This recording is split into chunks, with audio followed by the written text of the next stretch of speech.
Hey everyone, this is Random Podcast. I'm Brandon. I'm Blakely. And we are bringing to you the 2025 WWE Elimination Chamber. From Toronto. Well, we're not in Toronto. The Elimination Chamber is in Toronto. Ontario, Canada. This, to me, was a great pay-per-view. It was a good pay-per-view. Of course, as usual, at the end, we'll give our best match, worst match, our overall grade. Best outfit. It was not Seth Rollins. I'm bringing that in. New outfit. I'll let you decide on that. First up, we have the Women's Elimination Chamber match. Alexa, Roxanne, Bayley, Bianca, Liv, and Naomi, who got utterly destroyed by our returning Jade Cargill, who looked really good. I mean, she looked like she was there for business. She's back in her, I would say, more old attire. No matching like she was there. She wasn't. I will say this about Bianca and Naomi's run. I love the fact like their outfits match. Like I love it when tag teams do that. I noticed it with another match later, like both teams. I love when they do that. To me, that's like a cohesion thing, so I love it. But Bianca, I mean, Liv got to sit in there for 4 minutes by herself because I think they fast tracked it. I think they did fast track it, but it seemed like it was I think they added forever. time in for when Jade beat the crap out of Naomi. Yeah, and I love the little storytelling they did there where Liv kept saying, "I told you it wasn't me. I told you it wasn't me." You know, and Bianca freaking out in the pod. Yes, and the look on the faces of Roxanne, who was like, "I don't know if I want to get out there." And then Alexa Bliss looking like she broke character. Yeah, even though she didn't, because it was, but like just the like stunned look, frozen look. Yeah, and Alexa looks so different to me. Like I don't even hardly recognize her. I guess because she's just now coming back. I haven't saw her in a while. But Bianca came out first. You know, she was the first one to come out, and she was disheveled.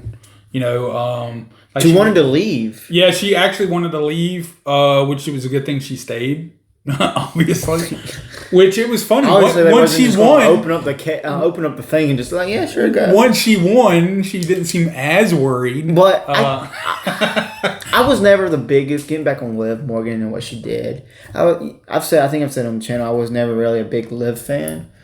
But ever since when Becky was leaving and Rhea was hurt, she kind of stepped up. Yeah, she had to step up, and she did. And she did because I forget who was the champion on SmackDown during that time. Because Nia ended up beating her at SummerSlam. It was Bayley, even though I like Bayley. Yeah, it was Bayley in one of kind of a dry match. But when Rhea went down and, well, of course, Becky won. But then Liv won it off of Becky. Liv kind of went up a tier for me. Mm-hmm. You know, to me, she's one of the top heels in the business. Up there where it's weird not to find her on a card because she is the top female wrestler. Right? And she could be that when Becky returns, when these big stars return. I think she's still going to be up there because she's improving each and every week. She's getting better in the ring. And I think we'll look back on it and to where she started at, to where she is now, is totally two different people. And yes, especially since we did the 2019 review. And she's, to me, leagues better than she was in 2019. But after Bianca came out, Roxanne Perez came out, which I love Roxanne. I've been saying it for years. Well, my top two that I wanted to win was Alexa and Roxanne. As much as I love Bayley, and we agreed it would be Bianca, Liv annoys me, and I think that's because she's doing her job, and I think she's doing it well. That's one thing I'll say about like the Iconics. They annoyed the mess out of me, but that's what they were supposed to do, and they did it well. And Liv got slapped by that braid. Yes. God. She had some welts and cuts to where I was like, that looks like that stings. especially since those cuts were not like tiny. They were like, and it was that loud long. too. Yes. At first, I thought she hit the glass, but then I was like, nope, that was all body. Bianca says, "Don't touch her braid. Don't touch her hair." Yeah, I mean, and then my Bailey came out. And then Alexa was last out of the pods. Now, of course, Naomi was first to be eliminated. Yeah. And then Bailey was eliminated, which surprised me. I figured Bailey would last longer than Roxanne, but I love that Roxanne is getting pushed good. It's storytelling of the rivalry. You know? Yeah. Bailey's supposed to be this big legend and stuff. Yeah. Roxanne is on the upcoming. Yeah. She's a prodigy. Yeah. So which eventually I think Bailey will get the win on the big stage. Over her. But I'm fine with Roxanne pinning Bailey because I didn't have a problem with that. Bailey's already done everything. You know, she's there to build up and coming people on the main roster. And I could see it how she's there to put somebody how Tiffany was last year in the chamber. I see the same with Roxanne. Right. So I'm fine with how Bailey got the second one. And I think we both agree that Roxanne is the future. I mean, she's a future champ, no doubt. Mm-hmm. And I think future like world champ, not mid, like her main championship. And then you had Roxanne go out next, which Roxanne put on a great show. I'm trying to who put it was it Alexa that took out? Yes, yeah, she did. She did the moonsault. The Twisted Bliss. Yeah. I think she took everybody's finisher or signature move and then I can't is that what it's called, Twisted Bliss? Yeah. That's not her main. She still looks great when she. That's not her main finisher anymore. That still looked really good. And I feel like Alexa hasn't missed a beat since coming back. To me. And then Liv got Alexa out, which I hated. I hated the way it was done. I know why it was done that way. I just hated it. It wasn't a regular schoolboy. Because Liv kind of used Bianca's braid to her advantage. Right. So it wasn't like, I just rolled you up and then that's it. Right. No, hold her braid, which I guess a braid is a superpower. I don't know. But I understand why people can be upset about that. But maybe they're trying to build up Alexa to where you can't just beat her off of. You have to use something to beat I'm just tired of the braid stuff. I mean, I don't mind her using it as like wet, but it gets old. To me, it gets old. Yeah, I feel like it's overused. It'll be different people's opinions on stuff. That's just how world. There's just certain things I get tired of. And then Bianca beat Liv, but the back and forths in these matches were good to me. I like the risks that were put in. I feel like everybody who was in this deserved to be in it, which I said that about the men's too. I think Bianca was the right choice. I like the stare down at the end. It also showed how short EO was. Poor EO. Poor EO comes out and was like, are they going to recognize EO's there? There's so many but I like that. avenues they built upon during this with the only people that I don't have a story going on right now is Alexa, Liv. Now they could put a story with them together. Right. But then it's put where do you put the tag team championships women? Right. Which this might be a hot take, but I'm fine if they got rid of them. Just because they don't have a story by themselves, it's kind of multiple stories and tagged into one. But like I like the tag team division. Again, I know this off, but they're just no real. It don't move. Yeah, I mean, even though they put on good tag team, it just doesn't. I'll always be a tag team guy because I think tag team specialist gets overlooked a lot. But we just don't have the tag teams for it. and I'll always stand by. I hate makeshift tag teams. Now, when they eventually work out in the long run, I'm okay. But I feel like we have too many singles types and good singles. Let's not waste them in tags. Mm-hmm. Now, Damage Control is a different animal for me. When Pure Fusion was there, that's fine. Or if we get some like call-ups from down below in NXT, there might be a couple. Or when what's the Samoan female tag team? The Tonga Twins. Yeah, we get them up there. Maybe they start doing some yeah. I don't know. Maybe they need a manager that can yeah. But I think it was brought in to give an extra belt. But now that we have the singles, I think we can do away with it and just because there's so many stories right now. You could, like you were saying earlier, put Liv and Alexa in a story against each other. Because like right now the brands don't really matter to me, kinda. Because WrestleMania up to WrestleMania. I mean, there's a story with Liv and Becky that they could easily just pick up like that, but everybody knows I'm a big Becky fan, but I'm fine with Becky not being on Mania because there's just so much going on to where people would be mad that she returned on American Wrestling because for some reason people just don't like Becky but she'll get bigger pops than Charlotte. But I hate Charlotte. I'm fine with her not being on WrestleMania because even though you can tell the difference when Becky is there to not be there, it's a hard place to put because really you got nothing with Alexa Bliss going on SmackDown. Right. And and I like Alexa Bliss, but with Liv, there's nothing for Liv right now because Rhea's wrapped up with Bianca now. Right. And Io. So. Yeah, and you don't really have what most of the tag teams, like legitimate tag teams for females, are in NXT. I would say. And they're makeshift. But the next match, speaking of female tag team matches, we have Nia Jax and Candice LeRae versus Tiffany Stratton and Trish Stratus. When I texted it, my thing was like, this is going to be the worst match. Because we knew all the matches were going to be good. And I don't mean worst matches and it was horrible to watch. It was not bad. But it was not going to live up to the hype. And this was plugged in to me to have a slow down pace. Kind of...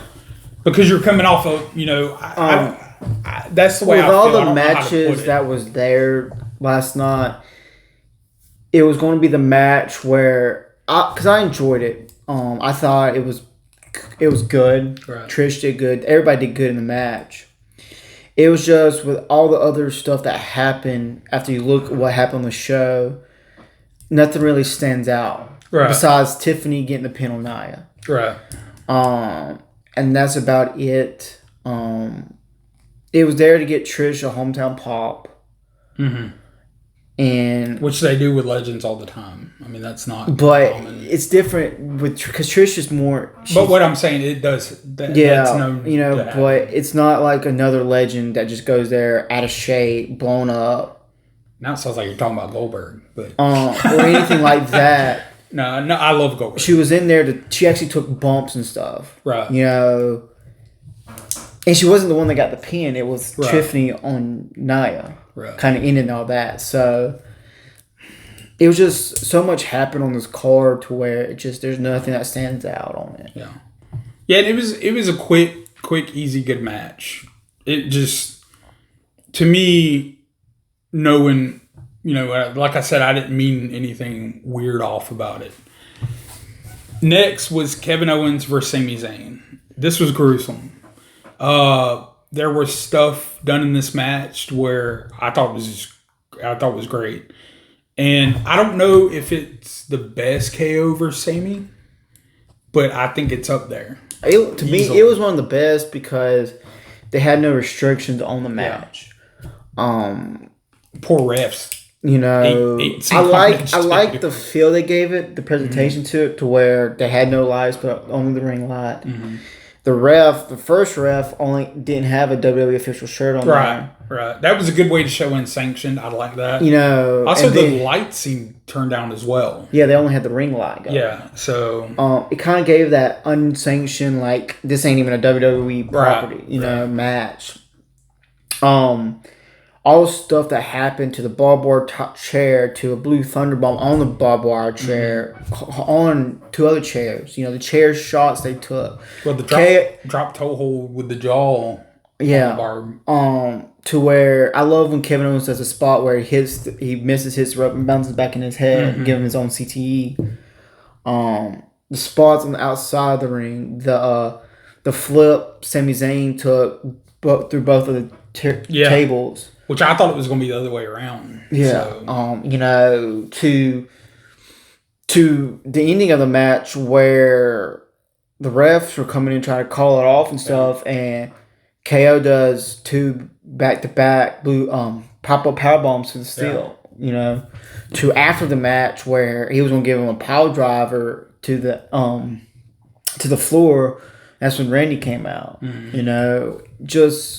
We didn't get any of that with that tag team match. Going back to it, we didn't get none of that, and we shouldn't be used to getting stuff like we did the other night, because then you always put that expectation on stuff. But so much has just happened during that one match, and people are saying, "Well, what's Sami going to do at WrestleMania?" If you watch Raw, it's going to be Karrion Kross. Right.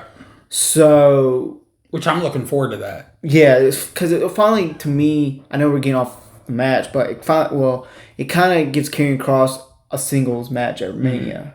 And I'm a big fan of Karrion Kross. I like what he's doing.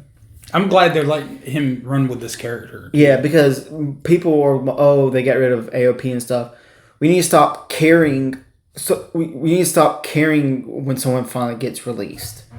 Well, when people are on the roster, y'all don't care one bit. Y'all don't care until they get released. And I think AOP was hurting the character, not helping. Because Karrion Kross don't need lackeys. No, Karrion Kross is... Just him and Scarlett are fine. If you look at the long term on Karrion, look how many he's turned to the dark side. He's honestly, in a way, he's like Darth Vader for... Even though we never got Roman Reigns versus him with the bloodline stuff going on, when they said it... Who's to say it didn't happen down the road? But see, who could say it wasn't for Roman, it was for Jay, Jimmy, and Solo. Right. Also, too, how a lot of people know how I feel about Sami. Up until the bloodline stuff, I was hit and miss on Sami. I've always loved KO. The way he sold the neck injury, the whole match, was excellent to me. To how he was doing his hands. He was doing his hands, and then both of them, and then the fact that he was struggling to stand, and I'm like, Sami, lay down for a minute, take a break. They're not counting to 10. The ref can't move. And how Michael Cole sold what was going on during the match. There was so much story there to where I'm going to go ahead and say it was my match of the night, because there was just so much going on. I like when Sami and KO wrestle. I just love when they wrestle each other, because they bring the best out of each other, because they've been friends for 20 plus years. They've grown up in this business. It's just so much happens during this match. True. And the feel and the presentation that they gave was just off the charts good. Yeah, and I like that. I think the crowd did well in that match too, with the the silent, and the way it was working. I did kind of laugh at Michael Cole, and it's not really him, it's just the way you might think is, like when he was like, Sami, don't go that far, you don't want to go that far. And I'm like, no, he needs to go that far, which I know that's just my brain is like, no, do it all, you do it to you. But I like the fact that and I forgot to mention, Michael helped push this match more. Like, you could have took the other two out. I'm not saying anything against them. Michael alone was all we needed for this. I didn't hear much from Wade Barrett and Pat. No, Wade. It was mainly Michael Cole. And that's what I mean. That's what helped was and here's my thing, and this is a little off topic, and I know you're a huge Pat fan. I like Pat. but I feel like he knows nothing. I love his energy that he brings. See, that's what he goes into. He don't want to know what happened. He wants to have raw reaction to stuff. Right. And that's that makes me like Pat, is because everything he does, he goes in there not knowing what's going to happen. He goes in there as a wrestling fan that doesn't know what's going to happen. Yeah, I just think his commentating sucks for... In certain matches, it does. What I expect. I love his raw feeling to it. I like more structure. That's why I like when they bring in, like Wade or, someone like that. And I love how we saw a good change in Michael since the man who shall not be named, doesn't run it anymore. But I like Wade's character too. Because Wade reminds me of, like, he goes back and forth. Like, he can bring us both, like, heel and face. Like, I don't know how to put it. But I feel like he's even... I know a lot of people don't like him on commentary, Wade. I don't know why. I feel like he's better than he used to be. I feel like he brings a veteran aspect to it. That's why I like him over... I even like Wade kind of over Corey. Corey just annoys me at times. I don't really ever get annoyed by Wade, and Wade gets a little sussy at times. I find it funny. That's why I like the three we had last night. I feel like they work really well off each other. And maybe I've talked too much about commentary, but to me, commentary helps, whether it's Raw, SmackDown, NXT, or any weekly show or pay-per-view. If you got crappy commentary, which we saw it in some of our reviews, if it sucks, it can bring down the whole pay-per-view. We saw it in the Royal Rumble, 1998. Was it 98 or 94 we did? Elimination Chamber 2019 wasn't good. Yeah. See, it can ruin... Now, maybe initially, when we watch it live when it's on, it's different. When you go back and watch it, I feel like you go back and watch this, it's going to be just as good. But yeah, the selling was great for both guys. I love this version of KO. I love the raw, angry heel that and a lot of people didn't notice it, but I was seeing it. At the end when Randy was coming out, you could see KO sobbing. Yeah, I loved it. It was like a angry cry. Like he's angry that, he's coming out to help Sammy, but at the same time, he's angry that's just the way I feel. Like, he messed up and he knows it, but he's ready to confront the Snake himself. And I love the punch. He's mad that he had to get to where he was to do all this stuff to Sammy. And I love the legend killer aspect we almost got, where he's about to punt him. I love that. And I love the RKOs that he gave out. And I love that he was like, you know what, I'll shake your hand. And then he RKO'd the security. I love that stuff. That is stuff that will always get me to pop. Now, to the final match of the night, which I had a couple issues with. Overall, I loved it. But you had Logan Paul. You had Damian Priest. Let's just stop on Logan Paul real fast as an entrance. Logan Paul can get heat anywhere he goes. Yeah. Putting everything outside personal life, I don't look at that unless it's in his personal life. Right. Personal doing. But character Logan Paul can get heat like crazy. Friday he comes out to John Cena's theme music. Mm-hmm. Get everybody popping crazy because he thought Cena was coming, and here comes Logan Paul. Yesterday of what happened in Toronto coming out with the American flag. Great. It looked like it was a fly on the moment stuff, and that's happening. Yeah, I think he adapted with that. Logan Paul, I don't think gets enough love like he should, dude. The amount of heat he gets over, and he don't complain about getting the heat over. He loves getting the heat. Yeah. And he can move in the ring. Now, I understand some people being like, oh, he shouldn't be there. He shouldn't be there. And I totally agree in some aspects. But when he gets in there, he proves people wrong. And they say that every time after he gets done wrestling, but then they go back and revert to what they were saying before. And see, he's going to be full-time now. Imagine how dangerous he's going to be now, or how good. And I think if you look at who else he's with, which I'll kind of finish up, you have Priest, Punk, Cena, Drew, and Seth. He's in there with, I would say, every one of them. Even Priest, even though he has his moments, are really safe. Even Priest is a safe wrestler. He gets, I think, rambunctious sometimes. But they're all known for being really safe.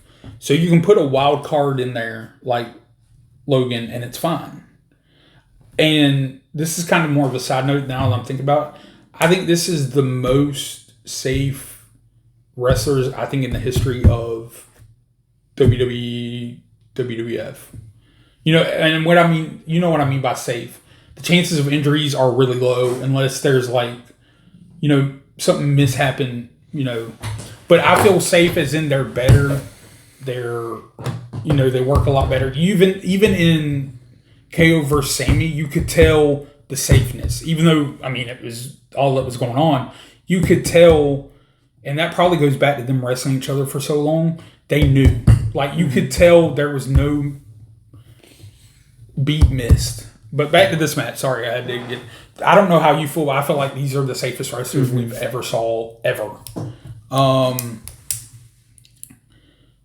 Damian and Logan Paul? That's who came out. So Damian came out first. Well, it started off with Seth and Drew, which was great. I enjoyed it. Great storytelling. One of my favorite things, and this is later in the match, was they were over at CM Punk. Thinking. To me, CM Punk was cracking me up when he was in that pod because somebody was getting slammed. On the pod, he's like, do it harder, let's go. It was Seth. It was Seth the Drew, I think. I think it was, and those guys were going at it, and Damian comes in, and then Logan Paul comes in. The order was Damian, then Logan, then John, then CM Punk. It was CM Punk, but was it John or Punk? Well, there were 2 eliminations before they finalized that. Because it was, I forget what happened. Drew hit a Claymore. Who did he hit a Claymore on? Drew hit a Claymore on Logan Paul. Well, who was out was Drew and Seth was out there. Damian and Logan Paul were out there. Those were the 4. And I want to say Logan Paul hit one on. I was thinking, I can't remember. It was because it wasn't Damian. I know. Damian rolled up Drew after Drew hit a move on someone. Mm-hmm. And then I was thinking he hit Seth with it. Pinned. I think he hit either Logan or Seth. Yeah. Hit him. Damian rolled Drew up. Drew got psycho. Claymore Damian. Damian was laying down. Logan got on top of CM Punk's pod, did a frog splash on and pinned Damian Priest. Yeah. But I think Punk or Cena, Punk and Cena was still in their pods. Yeah, Cena and Punk were still in the pod. Because Punk was talking to Logan on top. Yeah. Because then Cena came out after that. And then you had Paul, Cena, Seth, and Punk in the ring. And then the other eliminations. Because Seth knew Punk was about. So Seth went to the pod and was waiting on Punk. And then when the pod opened, Seth, CM Punk was like, open the F up or whatever, something like that. And I was like, and then they bleeped that, but then later on we'll talk about Rock. They didn't bleep that. Like, what? Come on now. And I don't understand why they bleep it on Peacock. It's like, but that's. I think it's an old school system. But then Punk takes out Logan Paul off of a slap and then a GTS. Yeah, I thought it was. He was going to do buckshot lariat on. Was he? Did he take all 3 finishers? No. You're right. He did the buckshot, and you could tell that. There is one thing I will say about Logan at times is off on spots. Like, he takes too long for a spot. I think that's just a learning curve. It is. Well, I'm not saying anything negative, but when he went to double buckshot on Cena and Rollins, you could tell they kept looking at him like, He And missed it, I think, two when or he's three in times. a pod. I like what he does because he does like. Oh, he was drawing on it. He was drawing on it, Yeah. and I think he said something to Drake because Drake was Yeah. back there. Which I want to talk about the celebrity ones on the way. Well, you want to wait? You want to wait until we get to the Rock part? No, Talk because about that's a different celebrities? situation. When you have people like I'm a little bit younger than you, but when you have Drake on No, there, you're a lot younger. Drake. When we had Drake, Little Yachty was in it. Like those are the celebrities I want to see. How do they spell Little Yachty? Lil Well, I meant Yachty. Yatchy. So it's yacht with a Y. Basically, I think. But when you have celebrities like that, that's The who names, bro. that's who I want to see. I don't want to see these. I hate to say it, B level. I know why they did the one actor. guy because he was like the theme song.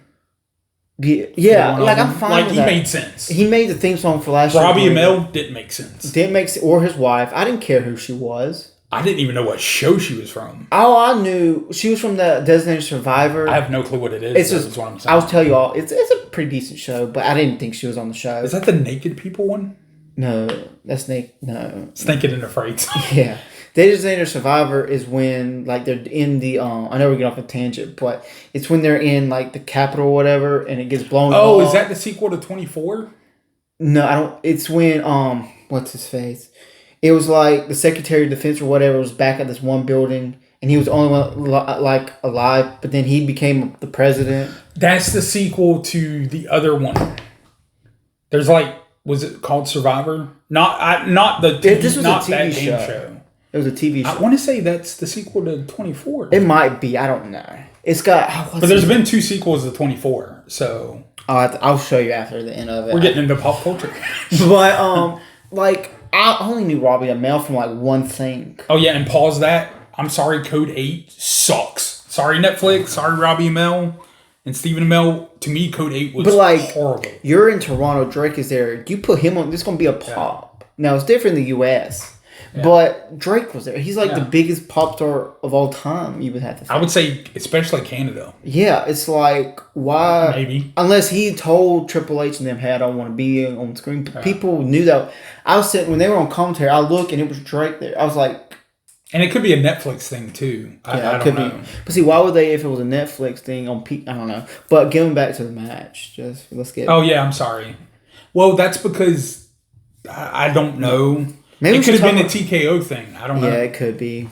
But because they already had one in their wings that was known. Yeah. Like I know who the one in the wing. I couldn't tell you any of the songs, but like I didn't realize that was Dre. I don't know Little Yachty obviously because some of the rap names make no sense to me. Like maybe he owns a yacht and it's small. I don't know. He's been a while doing it for a while. But yeah, I've even said that about Monday Night Raw. Nobody cares. Like I understand the Netflix. Now if it's like a big like actor or whatever, like when Shane Gillis was there, cool. Or McConaughey. If I was there, I would have popped the scene because I like Shane Gill. Yeah.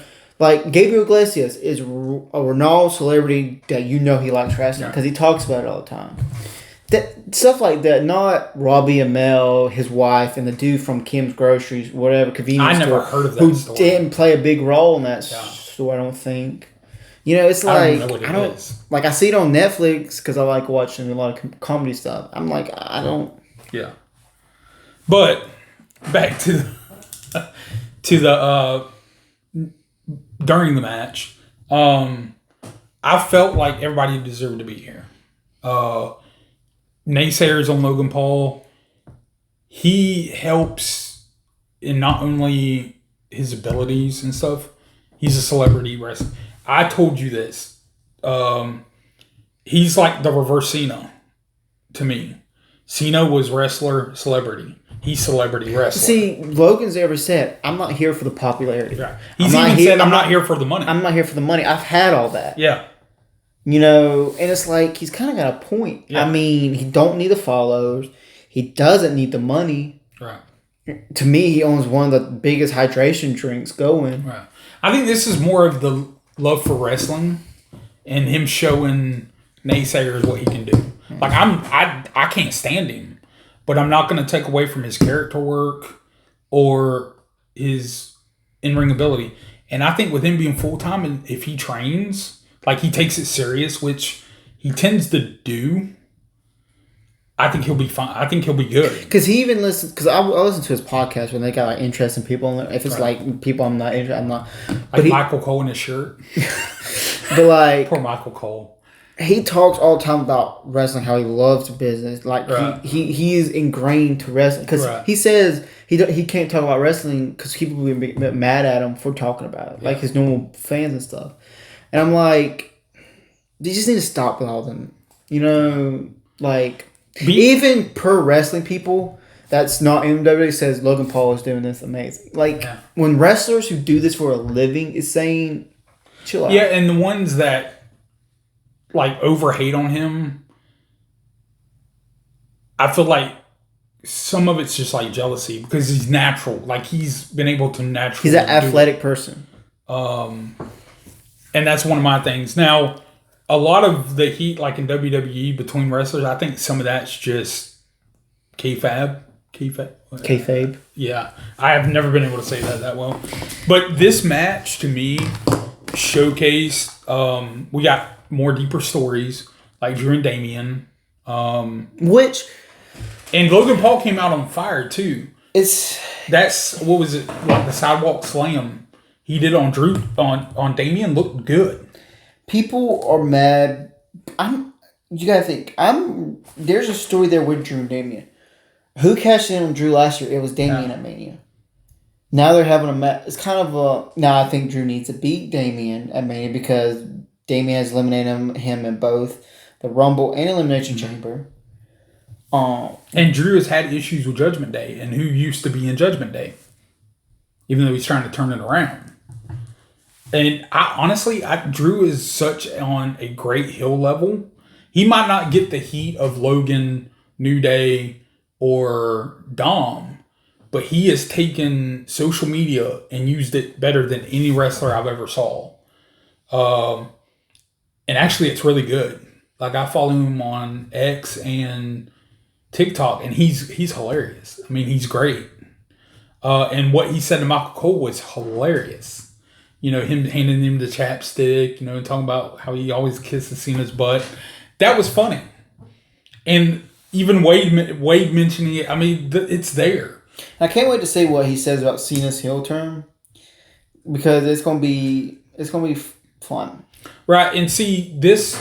I think there were more showing of Cena's turn, and I still can't get over that. I texted you, and it happened exactly the way I said. You would have thought I had the script. Earlier in the day, he texted me, he's like, I've kind of this idea that Cena might turn. I'm like, that's not going to happen. I even told you how it was going to happen. I was like, and then right when it happened, I started texting you like, you called it, and you know, it's like, because I remember saying, going back to the Jade thing, I think you even said that, I was like, it's going to be Naomi, because this is what I hate about myself sometimes, is I go too deep into some certain stuff. Not even say like online stuff. I just take too much detail in it. Right. Because Liv always brags about, even though she was a face, she bragged about taking out everything. Right. She never bragged about taking out Jade. It's your wrestling nerd. Yeah. That's why I think it was Naomi, because you look how much ever since Jade got taken out, Naomi became closer to Bianca, became tag team champions, took up that spot to what Jade was probably getting. You know, she got a couple mid-card shots. She got a couple main event shots. I just don't think she's the final boss in this scenario. I think she easily push her off. I mean, I don't. Yeah, it's just this looked like somebody with power bomb to me, not just. I don't know why it looks like I'm throwing a sack, but you know, because I'm sure Jade would throw me like a sack, even at my weight. But see, I know you're not a big Nikki Bella fan. Oh, you nailed that on the head. But what if? Because Nikki Bella is strong. I think they're overrated. I think that's my thing. Most people don't know, but Nikki's really strong. I know we're getting off a tangent, but what if it? Because Bailey, Naomi, and Nikki Bella have been friends for a long time. What if Nikki Bella helped Naomi take out Jade? I'm just trying to figure out someone who I know it's who just could have helped. Because I feel like her just coming back is too short for that. But it's just I don't know. I hope it's Mickey James, but you know how you are for Becky though I am for Mickey though. So, but no. Back onto this, what made me think and text you that was me thinking back to Cena just put himself in the match. That's not the old Cena. The old Cena would want to earn his spot. And even the way he said it, he goes, I feel like I've been here long enough. I'm going to take more of the corporate route. It's not. I love that. I feel like that began it for me. See, I want to look. He's not doing it to. He didn't sell his soul because he has the money. He has acting. He's doing it because he's desperate to have that legacy of winning that 17. Get to be on top. And him losing the Rumble kind of got desperation into him. Yeah. So. But I don't know. I told you this earlier. My problem with Cena, and I'm not saying it's his fault, has always been I want to see people to be able to pull off both face and heel. Because sometimes I can get past, even though it might not sound like it, their wrestling ability if they can do both sides well. Because sometimes you can be a great heel and you don't have to be a good wrestler as long as you get that heat. Cena has always been wrote as that babyface never change. I don't like that in wrestling. I want them to show me they can do both. He proved last night he went way up on my list. Mm-hmm. Like I'm not saying he was like number 25, but he easily went top 10, top 5 for me because of last night. And I think, even though I think over the past couple of years his acting's got better, before that I was like very sketchy on it. I think that helped him. Do you want to start? You want to go talk about the last thing? Yeah. The winner was Cena, deserved after. But I love the. We can also tell going back to. I know people go, he's done this in the past, but Cena actually taking advantage of Rollins doing the stomp on Punk after he got eliminated, and then put him in the SCF. Right. Not going for the AA now, going for the SCF. Yeah. He didn't hesitate doing it either. Kind of gave you the okay. And the way he rapped was not the usual Cena rap. He didn't do it around. He did it around the neck. Yeah, he did it more like a chokehold, not like that desperation he had. Okay, this is my chance. I need to take. I also can't get over how he used to make fun of Sheamus about human jar mayonnaise, and he pasty. And I also like Rollins on the outside of the cage saying "Die, Punk, die." Yeah. Or. I want to know Rollins' thoughts now, and we might get that tomorrow night. I was telling you about how at Black Blood Rock gave up 3 fingers before he went out. Tonight, when he did it, he sold up to 2. What if Rollins is at number 1? Rollins has so much desperation. Yeah, maybe that's what Rock is going after is people who's so desperate. But see, the only issue with Rollins and this. Because The Rock has said in his post show, like 2 Fridays, when they did the WrestleMania 42 stuff, about how his character don't have to get physical. Mm-hmm. His character... He can have minions do it. He can have minions do it, but he can also play the side, be the voice. Well, see, here's my only thing with Seth being number 1 is you've had Seth how many months now hating the fact that Cody helped with... Roman, but what if Rollins got so desperate? I know, but to me, that's just... That doesn't work. I'm not... But they could be trying to do it again, like how Seth was so desperate he to get where he wanted to be at now by turning his back on Roman and doing all this. The only reason I see it working is because Seth is considered a heel right now. Other than that, I think you're Well, technically Seth isn't because he's a tweener. Only when it becomes against CM Punk. Right. He's a heel. Just like... Andrew. What if Roman gets so desperate again to where he joins The Rock? But who? Roman. See, I was thinking CM Punk, potentially. It could be Punk, too. Because Punk has been... How many times? He's desperate to be in the main event. And then what if The Rock builds this up to get people that's desperate for him to go against Cody to get the title finally off Cody? Because all Rock wants is, he wants that champion. He wants that belt more than anything. I hope I don't mind Rollins being thrown in there. I hope it's not Roman, because I would rather Roman. I like where Roman's going right now. But then it also could really finally lead to a Roman Rock match. To Roman finally taking out Rock for what he did. That's what I'm saying. I don't know. I'd rather see him on Cody's side, kind of. But if he's desperate to get the title back, he can get the title back anytime. He's already proven that. My only thing is, I don't feel he's desperate yet. And the only thing, like with Punk, he's still got the favor in his pocket. They could always mastermind it to where, like, whoever joins in, who say Cena doesn't turn on Rock? I mean, I don't see that, but my thing is, who do you get? Like, if they are doing the faction thing, which would be a great call out for you, maybe not as good as my Cena, but that would be a great call out. And if you use, I feel like you can't use Punk, because not even because Punk's, considered a face, he's already got the other story back end. Roman has too many issues with Seth for him to both join, I think, in that. But I could see Drew hitting in there, because Drew is right there on top of that, because the what he did to Damian, but then that hurts with the Damian. So I mean, it could just be, but I don't. It's weird because it sounds great on the desperation. Seth and Cena would be great, but I don't know. There's too many issues with the others.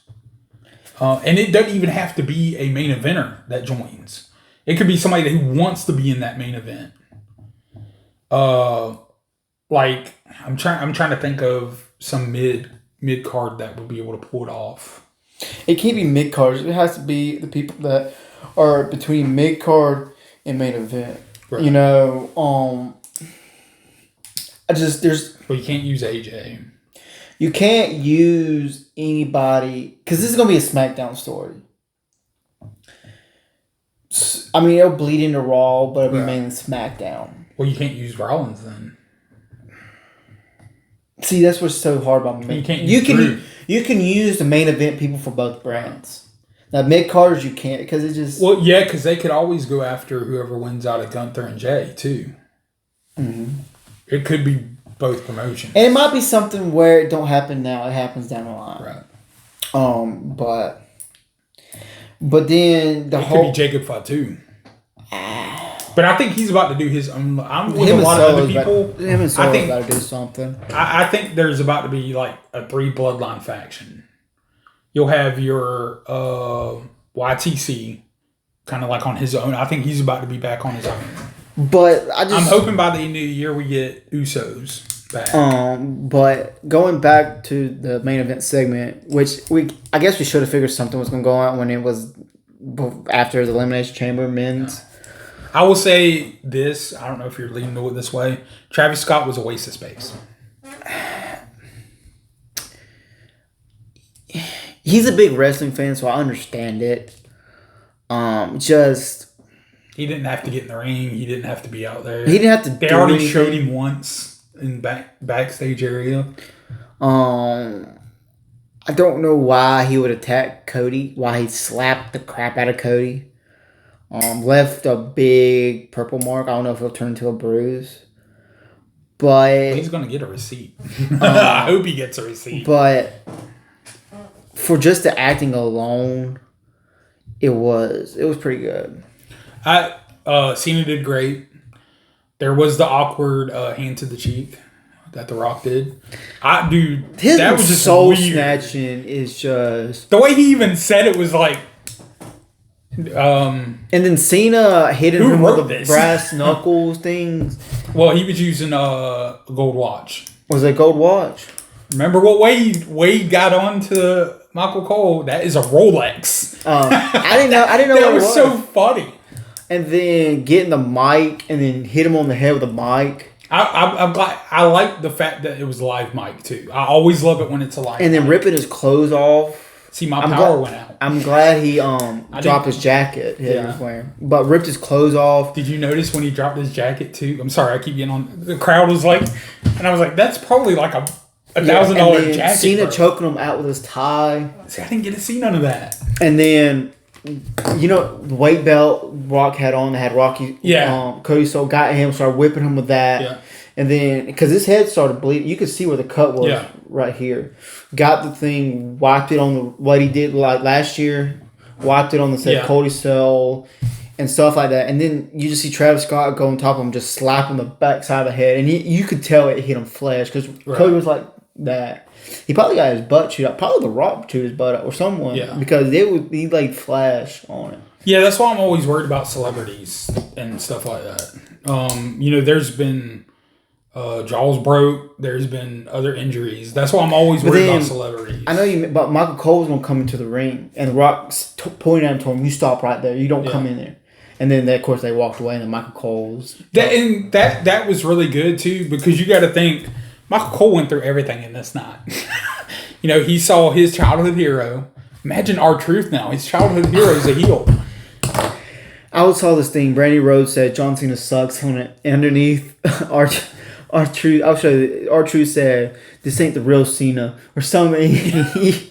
I saw one where somebody commented that, or there was a video where the guy goes, "I never said John Cena was my childhood hero. Cody Rhodes is my childhood hero." And I'm like, okay, what's even funnier is Cody Rhodes is even younger than Cena. So, but my thing is the storytelling was great. I even texted you that, Triple H is cooking. I don't know if I really said Triple H, but they're cooking. But see, I like what Triple H said in his thing. He said, "Now does it feel like we're on the road to WrestleMania?" Kind of be like, "Guys, shut up. Like, I know what I'm doing." And the thing is, too, another thing that I think it was Michael said it. It might have been Wade, but I think Michael said the fact that he goes, Cena spent 2 years in a rivalry with Cena. Rock. I almost went full Santino. John Cena. But I don't know. This is the giddiest. In young people's terms, happiest I've been at the end of a pay-per-view in a long time. I was on the way here. I was thinking about so excited. Last time, it wasn't a WrestleMania. Right. Was Royal Rumble 2023 with Sami Zayn and all that. That was the last time I was like, wow. Yeah. The Rock coming at Bad Blood, but I'm thinking back in my head right now, that's the last one that comes to my mind. Yeah. And another thing, and I sound like I'm becoming a complete Cena fanboy, but after he told The Rock to F off, Cena's like the hot man in the background. And then he came to give him a hug. And then you kind of see... step back and walk. You kind of see Cena and Rock got together, and that's when Rock did the thing, slash the throat and held up the two. That was more like a slash the cheek. He did a really bad job. I thought he was a better actor than what he showed. But then Cena clicked on that face while he did, he was in Peacemaker, stepped back, kicked him, and kicked. I don't know the last time I've seen Cena kick someone in the nuts. I don't know if has he ever.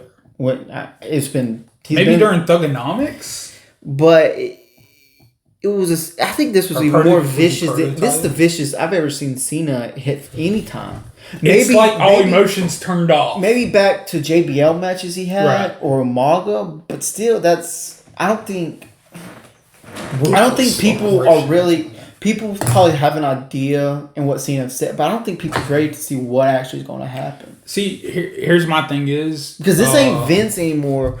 Now, he kind of gave John Cena a lead, but this is. Triple H is giving a lot of these guys like Cena, Rock, more of a you do what you need to do because they've done it in the business so long. He always said if the story was right, he would turn. He said when he lost to Rock the first time. He said that years ago. He already had theme song ready. He always had outfit, everything ready, and he was ready to go.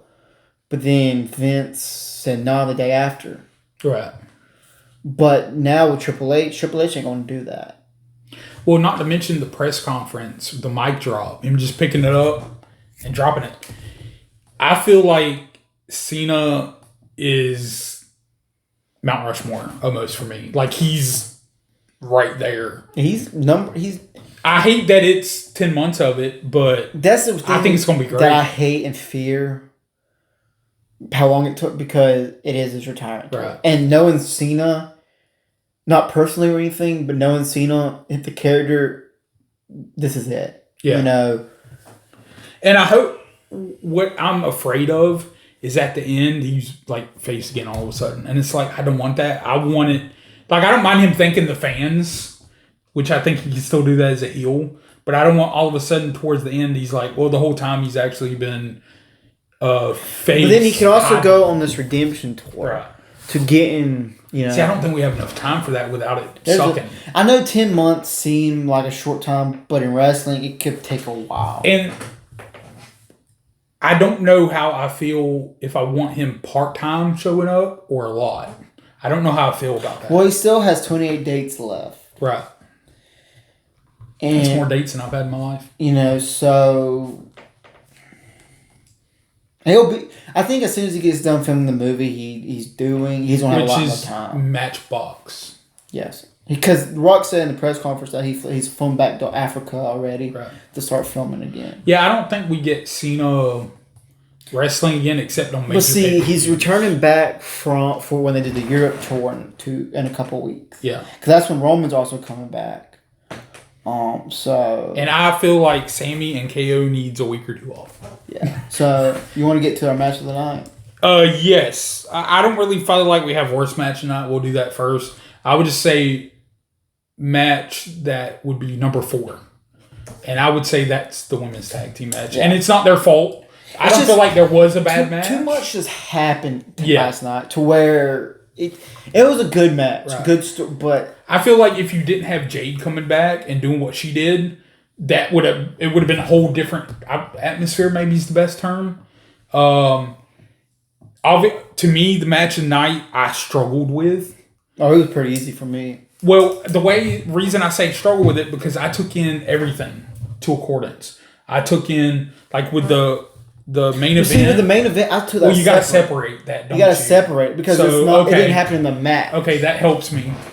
But the Jade thing coming in was monumental because where I thought it lost traction, they did it so well, it's back on the market. Crowd proved it. The wrestlers proved it. That's why that is up there for me as easily for match of the night. Like I said, and we've said this, none of them are bad matches, unlike 2019. But I think we will have to agree that it's Kevin Owens and Sammy because returning Orton. I love the fact that and she's in great shape. It is, and I said it about Jade too that she's looking good. She looks like nothing's happened. Like she's ready. Randy looks like he's ready. I'm getting all the pronouns out right now. But I love the fact that he didn't come out during the middle of the match. I think that would have ruined him coming back in the middle of the match. They got their stuff in. That barbed wire chair, I don't think I ever remember that ever. No. Now, I know people are mad they didn't bleed, which I'm surprised they didn't bleed after that chair shot that Kevin took on the thing. But I didn't see the spikes on there like usually. I'm going to say this as someone who has... But then once you see what happened in the main event with the blood, I kind of understand why. Well, here's my thing is, as somebody who has cut themselves on barbed wire or fence or stuff like that, you don't always bleed every time you get cut. It could just leave little stab marks, stab wounds. The thing like this, how do we know he's not bleeding underneath that? Yeah. And I wouldn't say that was full 100% barbed wire. I don't think it was. There was parts of it you could tell there was nothing on it, and nothing wrong with that. You could still bleed from that. But you got to think. It didn't affect how I felt about it because it's still safety aspect. It still hurts. Like yes, and I love how even when he opened the chair up, to set it down like a regular chair, the way he was acting. He didn't sit down as a regular chair. He put it on top of 2 other chairs. He originally had opened it up, though. He had originally opened it up. But we didn't even talk about the spots they did, because KO did what's that move called where they get him in a package and twirl him up and his neck hits the thing? You know what I'm talking about, though, right? On the Fisherman Fisherman suplex that KO did on Sammy to his neck on the chair. Oh, not that he did that on the table. The fisherman. Yeah, but then KO. I can't remember what it's called. And then Sammy hit that back suplex to KO on the chair. Yeah, that was a Blue Thunder. No, he also did. Wasn't it a version of the Blue Thunder? This is after he took that move that Sammy took. He did on the same chair, but he Sammy did a suplex like to KO on that chair. This was like first 10 minutes of the match. Yeah. I don't even care if it's rigged to do that in half. It looks like it hurts every time. And I know they hit certain things, like the amount of funny bones that get hit. Every time I'm like, oh, funny bone. You know, it's that, and that's why it's also the match night. Randy coming out, they waited and did it right before or after the match was over. I didn't think he was going to get the pin the way he got it. To where I'm like, wait a minute, did the ref mess? There was a couple times I was wondering if the ref noticed, messed but this up. is a recall back to their first match in NXT. Yeah. When all Kevin Owens did a pop-up powerbomb to the apron, and that's how they beat Sammy. Right. But I would say that is the match of the night. Now, what did you think of crowd? And I'm not talking about the obvious boost. I think the crowd was a solid B. Yeah. But when they needed to be an A, they were good. I feel the same way. Toronto's usually have a good crowd. Whenever, I would say where outside the U.S. is usually better than U.S. Yeah. Like, to me, the past couple U.S. ones, it's like, where's the crowd? Because to me, crowd is like commentary. It helps. But I'm not as much as commentary. I'm surprised we didn't get no bloodline stuff. Like, I'm not surprised because I think they're kind of slowing certain things down on that. Well, I mean, because Triple H reads and listens. Yeah. And I would say the majority is like 80% that's like, let's back off the bloodline, at least with Cody. What was your crowd? And some of the other things. Rating? My crowd thing was B- because there was a couple times I felt like there should have been more pizzazz. Mm-hmm. And they would have got C, but I'm taking away the initial because to me that's petty and stupid. The initial. I wouldn't factor that in. That's why I said that's why I took it off. But there were parts during like both chambers. I felt like I would have been more excited than what they did. And it's kind of hard to tell when you're there and not there, right? Because I think the crowd, now sometimes you can hear the crowd, and I think it's what the camera picks up. Yeah, because there might be somewhere where on the camera and stuff to hear the sound, there's like a box on them to like level it out, so you could hear the wrestlers more in the crowd. Because now that you hear more wrestlers speak, then like not like call move blah blah blah or whatever. Right. But more like the trash talking. I thought that one poor cameraman was going to fall in and out of the ring like 5 times.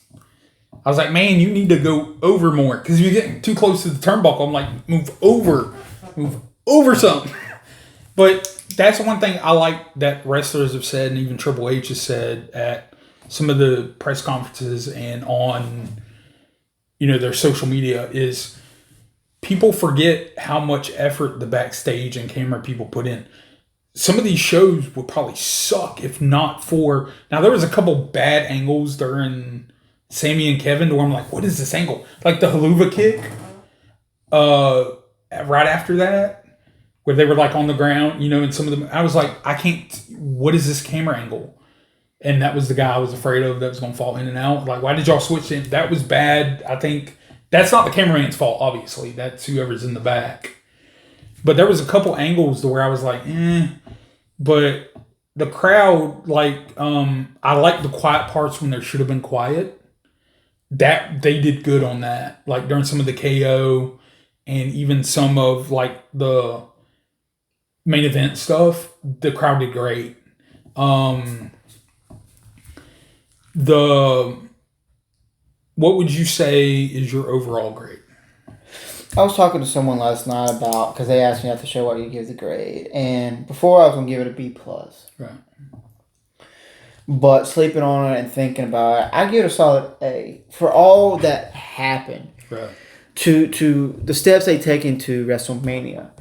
I give it a solid A for storytelling they did. Matches were good. What happened at the end was good, and I give it an A. I give it an A plus plus, and I'll tell you why. We had twists and turns I didn't see. The Jade thing, I would say what made it the pluses for me, or the plus, is the outside wrestling stuff. Like, yeah, I think we both even said it in a previous video, we'd get something with Randy. We just weren't sure if it was here or like Monday night, or SmackDown or something. We figured we'd get something. But the main event, that was perfect. Even though I called it, I was up here. I was popping. I was doing all this. I popped when Orton came out. When Jade came out, my only thing with the Jade thing was like, why'd they keep the door open? Shouldn't they be closing it whenever that last one comes out and they get in? But, that was my other thing. I thought that was funny. But when the music hits, yeah, it was like, even the refs are like, do I close the door or do I watch Jade? But it was, the wrestling was throughout the whole thing, other than a couple spots, was great. The storytelling inside each match was great. The setup for future was great. We didn't get just WrestleMania setup. We got Monday night. We got Friday night setups. We had all these setups. The Rock, even though he creeped me out, I think that helped. The creep out is in the hand touch. I can look past the Travis Scott stuff because a part of me in the back of my head is like, well, he's considered, maybe not by some, but you hear his name in the industry a lot. Mm-hmm. Like, I knew who he was as soon as I saw him. Even walking backstage, they did a little, like, he was walking and it showed Trav, and him. I want to know what he was drinking. I couldn't tell what he was drinking. He was drinking, I don't know. I couldn't tell what it was. When he did the Sage thing, that was pretty funny. Yes. And even when but even the commentary was up here. It was, all the matches were up there. I love Trish. I'm so excited. I love Trish. She was like one of my wrestling crushes it's good to see her still going. And the cameraman knew what he was doing in that match. I'm going to leave it there. The cameraman knew. But the looks on their faces of when Jade attacked. I think when we first started talking, I was at A minus. But talking more about it and the fact that, I don't know, Cena just did perfect. And I feel like you have to throw in the press conference because the press conference added to the story, even though that's the only one I saw. Cody sold it well. The fact that he kept hitting Cody with stuff, between the mic, the gold watch, the Rolex, something we'll never see unless it's fake. And the belt, him telling Cody to stay down, because he hit him again. I think it solidified Cody as face for a long time, which I don't mind the heel turn, but at the same time, it was I think more monumental of Cena being heel, not Cody, because we've gotten Cody heel. We've had it in other promotions and even in WWE, even though, yes, it was a different time, he still did a good job. The Randy Orton, even though I wasn't surprised he came back, I still popped. And the fact that they did it after the match, when he yelled at KO for, you trying to break my neck, and that was great. Him willing to do the package power driver on the thing. Sammy selling the way Sammy. I mean, it was just all. Now, in 2 or 3 years, I watch this. It might not be an A plus, but depending on what happens after this, will factor possibly. But the A plus thing to me, I think is justified. But that's me. That's how I go with it. I think it set up a lot of future. And Monday night, the 3rd? Yes. I think. Mm-hmm. We're going to know a lot. There's going to be a lot. Even if I might have to watch SmackDown highlights and hope they get the right thing in. But WrestleMania is going to be great, I feel. I know it's a month and a half out now. Or, yeah, a month and a half. You know, still a month and a half, something like that. I think it's going to be good. I think they pushed a lot of stories, and that there's even more stories that's going on that we're getting, like AJ and Braun, you know, eventually down the pipeline. You know, so I mean, I think the right people won. For the people wanting Sammy to win, you can't keep having KO lose a lot. And KO should have won this. There was no question for me. KO should have won this. I would say a couple videos ago, I was not happy with Cena potentially winning. He proved me wrong, and it was great. I'm willing to eat. I'd rather eat cake than crow. And you talked me into Bianca winning, and they did it perfect. That's why I have A+. But yeah, I mean, great pay-per-view. To me, maybe pay-per-view of the year. I love Royal Rumble, but I think it's better than Royal Rumble. It's too early to call because there's only been... Well, I mean, so far, to me, it's better than what Royal Rumble was. Mm-hmm. And I think Sammy and KO is probably second for match of the year. Cody and KO was just... It was too good. It was a banger, straight up. And don't forget, man over here is rocking Penta. Which I think he'll be at WrestleMania. I think Sheamus will be at WrestleMania too. Especially if they do that multiple man match for IC title. I think you get both of them in there easy. And AJ, maybe even Dom. But yeah, that's all we kind of got. A+ for me. A solid A for you. Mine, I just kind of popped more because I felt like it was old school ish, and I liked it. That, and I'm also giving it A+ because I called the Cena thing right. I know I'm sounding very egotistical, but the fact that I finally got something right.